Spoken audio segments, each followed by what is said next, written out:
GCMMA guys, today we have a little 2-in-1 video for you. We're going to give our recap on the Fight Night Mexico, and we're going to give you our breakdown for this week's card. Fight Night Mexico was one of the most bullshit cards I've ever watched. First off, the judges were went rogue for this Fight Night. Some of their decisions, Felipe Dos Santos shouldn't have won that fight. Jesus Aguilera shouldn't have won that fight. And the main event, I don't know. Maybe I was too high when I was watching the main event, but I don't think that Brandon Royval did enough to win the fight. I felt like most of his strikes were just touching the defense of Brandon Moreno, and Brandon Moreno was landing the more damaging shots. But and that card actually revealed a lot of pussies within the UFC. A couple of them that we're gonna name later on, but that's just what I have to say to start off. Yeah, guys, first and foremost, we picked Felipe Dos Santos. He was a part of the free play last week. Someone had left a comment on one of the videos saying that was like a bad robbery, and I would honestly agree. I mean, we picked Felipe, thought he was like a big lock on the week. We said a lot of great things about him, and he turned out to be nothing like what we predicted him to be. That was one of the biggest robberies that I've ever seen, and I picked the guy. That guy did not win that fucking fight. Yeah, I just thought of something as you said that. That honestly makes me... I'm taking that fight into consideration the next time Manel Cop fights. Because if Felipe Dos Santos is like making a close fight against you, and then his very next fight, he's getting like a close decision with Victor Altamirano. Like, are you kidding me? Manel Cop, we are taking that into consideration. The striking, he has good striking, but maybe it was just his off night. He was preparing for a different fighter, and then Felipe Dos Santos came in with his weird style. We'll give him that. But in the back of my head, I'm not forgetting that Manel Cop. And the second guy of the night to get on is Bondar. I can't even remember. Dennis Bondar. The guy tapped with 2 seconds left on the clock. Are you fucking kidding me? That was so... Oh my God, dude. We put money on Bondar in a parlay, and because he lost, we literally took Felipe and Naimov, and it would have cashed, but he tapped with the last 2 seconds left. They would have gave him the first round too. So the second round, they probably would have gave to Rodriguez, and then the third round was the winner. Whoever won the third would have won the fight. So he just basically had a 50-50 shot. He said, I'm gonna give up, even though I knew there's only 10 seconds left 8 seconds ago. I'm gonna give up. Like, come on. You're paid to fight people and knock them out, and you're tapping out. Tap out. Oh, there's 2 seconds. I can't do this for 2 more seconds. Like, are you kidding me? Yeah, that was quite a disgrace. Next fight that I remember is Mendonça, whatever, the dude who used to have the blue hair. He cost us a parlay too. Literally, the judges gave that fight to Jose Aguilar. It was not supposed to be for him whatsoever. And in no world did Jesus Aguilar run that. Like, he did not win that fight.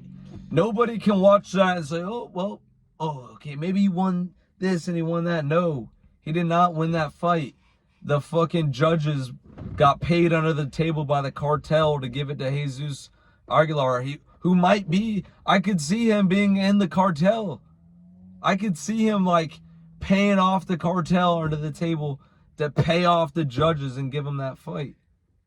Like, that's the only way the judges could have scored that fight to him. Yeah.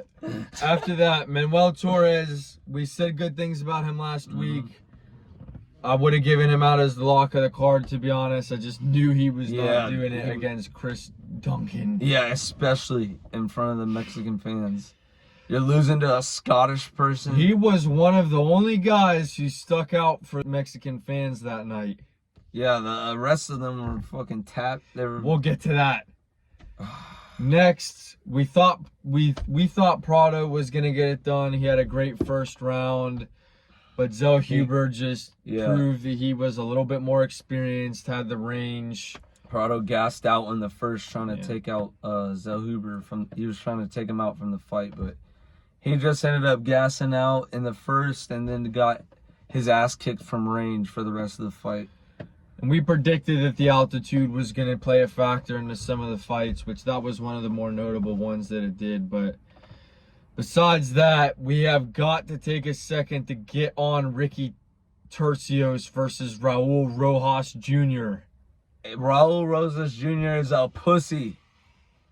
He said he was ill minutes before the fight. You guys, if you're ill, if you're feeling ill, right, and say you're feeling ill, you're about to fight, you're young, you're nervous as fuck in front of thousands of people. From your own country. From your own country. You don't have a gas tank. You gas out in UFC 3-round fights when you get finishes. You're already gassing out. So you say that you're ill, and then you pull out the fight. 30 minutes or so, some time range, a short time range before the fight, before your walkout. If you were sick enough and you couldn't fight, you would pull out way before that. That doesn't even make sense. You were fucking scared to fight Ricky Turcios, and you need to admit it and stop lying to the fans. We all know, and we bet against you. You would have got your ass kicked in that fight because you were scared of the altitude of gassing out and the fans. And then you would have made us $500, but instead we made 178 because they avoided the fight because you pulled out. Yeah, guys, the free play once again shit the bed, which we're gonna get to, but we still did hit this and this. It's a little sunlight, you know, like we didn't go completely red on it, and that was only if you were a part of the premium. Yeah. The premium hits, boys. We always have a parlay that hits on a card. You guys think we're not even lying? Yeah, we're faking this. You can look up the reference number in the screenshot. They're photoshopping the parlay ticket. Have you seen our thumbnails? Do you think we'd be able to even do that? Have you seen our thumbnails? We cannot do that. Like, seriously. Yeah. Really? That's just ridiculous. Come on. Just get off that. We hit every single week. Next up, Brian Ortega. Look. Oh my gosh. We disrespected the guy bad. We disrespected him, but we said a lot of shit about him. But don't act like you didn't either. If nobody was picking him. You saw his the press conference, the media day interview, and he said, "I'm doing a rebirth. The eagle, he goes up when his beak, he smashes his beak out. He smashes his beak, and he scratches his talons so he can rebirth new ones. I just really connected with that because like that's what I'm doing this fight camp, and I'm looking to take out Yair Rodriguez. Like we'll see. Yeah, come on. Like nobody was watching that and like, oh shit, Brian Ortega's he's gonna win the fight. He's gonna do it. I got him in this. Nobody was saying that, so I don't want to hear a peep from anybody in the comments. We got it wrong. Boo-hoo. Oh, we got it wrong, and so did 99% of everybody else who predicted the card. I would rather get it wrong picking Yair Rodriguez than get it wrong picking Brian Ortega. Yeah. And then it comes to the main event. Brandon Moreno versus Brandon Royval. Kind of a shitty main event, if I'm being honest. Not much to even say about it. Let's realistically just go to the next card, what everybody's waiting for. Yeah, fuck that fight. All right. we've got UFC Fight Night, Rozenstruik versus Gaziev. I'm going to be honest, like, this card is terrible. This is terrible. This is one of the worst ones I've remembered in a while. This is like, I feel like this is the worst you can get outside of a women's fight night. Like, an all women's fight night is shortly outside. Hold on, dude. Hold on. The level of this. An all women's fight night would take like 8 hours to watch because there would be no finishes. You'd have to take off work to watch the whole thing. You'd have to take a vacation to watch the whole fucking thing. You might go to sleep and wake up with that shit still on. Oh, like it's 6 a.m. You're waking up. Oh. And on to our co-main event of the evening. Okay, with that being said, we're going to get into the first fight of this fight night. First fight, we've got Ludovic Klein versus AJ Cunningham. Ludovic Klein is going to win this fight. AJ Cunningham just fucking sucks. There's no way to put it. There's no other way to put it. Are you kidding me? Like, Joel Alvarez got his ass kicked either his last fight or his fight before that. He's done nothing since, and then he's pulling out against Ludovic Klein to take on AJ Cunningham. Yeah, I was gonna take Ludovic Klein at plus money when he was fighting Alvarez. Like, that was almost certain to hit. But now Ludovic Klein is even more. He's gonna run it in this fight because AJ Cunningham sucks. So now Ludovic Klein's, the line is going to be juiced. We can't take him in the parlay when it makes sense because his line's probably going to be at what? Minus 500 or something like that? Yeah, something crazy. Eric Anders versus Jamie Pickett. Do not put any money on this fight. Yeah, this fight is not. This is just bad fighters fighting each other, so who knows what's going to happen. And this fight, in my opinion, is on the level of a woman's fight. On like a fight night or Eric something. Anderson versus Jamie Like, Pickett. are you kidding me? Oh, yeah. Really shitty big guy versus even shittier other guy. The guys both suck. Like, it's stupid that that's even a fight. How is this even a card? Whoever loses gets cut. Cut them both. They've been stacking 300 and 299. They had no fight nights. They called Eric Anders off the fucking couch. He was eating popcorn and shit when they caught him. Oh yeah, I'll be down to fight 100%. Oh, Jamie Pickett, sure. 13 and 10, Jamie Pickett. How is he even still in the UFC? I'm taking Eric Anderson. But do not bet on it, please. Do not bet on it. But if I had to say, okay, I would say. If I had a gun pointed to my head, I would have to go with Eric Anders. All right. Next up on the card, we've got Matt Schnell versus Steve Erceg. I'm going Steve Erceg. Yeah, I'm going Steve Erceg too. Matt Schnell sucks. His chin, he gets chinned in every fight at this point. Sometimes we try to give like good explanations and reasonings for certain things, but with some of these fighters, Matt Schnell, the only explanation I can really give is that they just suck. Like, Matt Schnell, what is he running? He's getting a haircut to make weight? Like, how would I pick? Are you fucking kidding me? I gotta make weight. You suck that bad at making weight? You're taking a haircut to meet the weight limit? Just, guys, Steve Erceg is kind of good. I mean, I know he's only been in there twice, but I just could not pick Matt Schnell. Yeah, I've got Steve Erceg in that fight.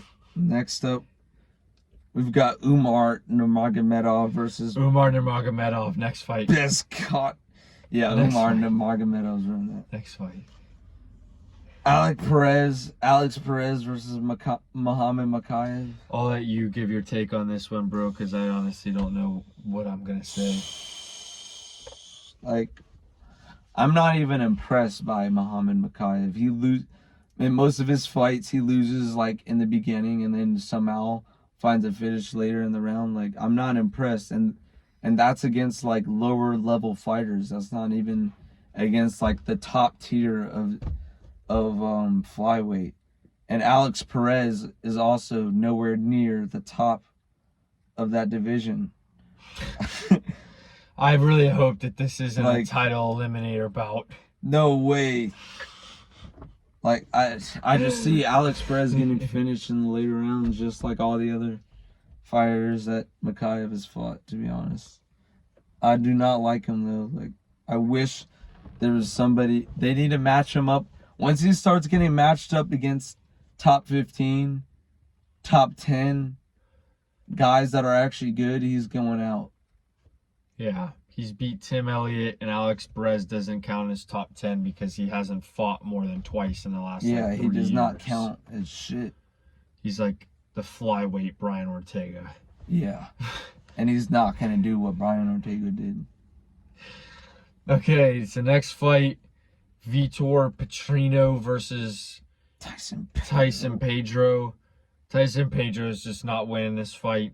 I don't really have much of a breakdown for it. It's just he's just not that great. Like I've picked him before against other people, but I just don't think he's a great guy, like a great fighter. Yeah, Vitor Petrino is dangerous. He's 10-0. He's on a long streak. I don't see Tyson Pedro beating him. Yeah, on to the main event. The main event. Have you guys been waiting? It's a hyped up main event. It's Rozenstruik versus Gaziev, guys. Woo! Yay! Jairzinho Rozenstruik on the money line. Yeah, Gaziev is getting tested in this fight. His chin's gonna get tested. Rozenstruik still has power. I just don't really like very much how UFC's taking these fighters that are winning one fight against an unranked fighter, and then they're giving them main events. It doesn't work. It's stupid. Abus Magomedov showed that off. That guy sucks. Yeah, same thing they did with Joe Pyfer. Lost to fucking Hermanson. Like, oh my. I'm still pretty pissed off about that, to be honest with you guys. Kidding me? Which, that brings us into our next part. And the parlays just haven't been cut recently. And like REO Speedwagon, we're going to have to roll with the changes.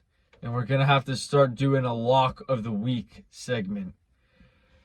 So that we can start to get back on the right track. Like, they're just not, whatever the fighters are on these days, we've got to figure it out somehow. So we're going to stick to giving our one lock of this week. And this week, I don't care what the odds are. The house is going on Ludovic Klein. I say we get 5 locks of the week right in a row. And then we after that, we go to 2 locks in the week. And we get 5 of those right. And then we get 3 back to the safe parlay. But now we have done our research. We know exactly like how to predict these locks. Because guys, I don't know about you, but the UFC in 2024 has just been way more ridiculous than a lot of the things I remember in 2023. Ridiculous upsets, random matchups with stupid shit happening that's causing like the fights to end. Like we said earlier, $500, but Raul Rojas Jr. felt a little ill. What? Like, oh my. Oh, and then everyone's gonna get on us for getting that wrong. Like, we were supposed to predict that. Yeah, that wasn't an odd. Yeah, that was not a fucking leg to any fucking parlay. Anyways, boys, that's it for these 2 videos. Like we said, the lock is Ludovic Klein. Play it safe this week and don't mess around. This is just not a good card to put money on. And we'll see you guys in the next video. Stay safe until Saturday, sir. and good luck. See y'all, boys.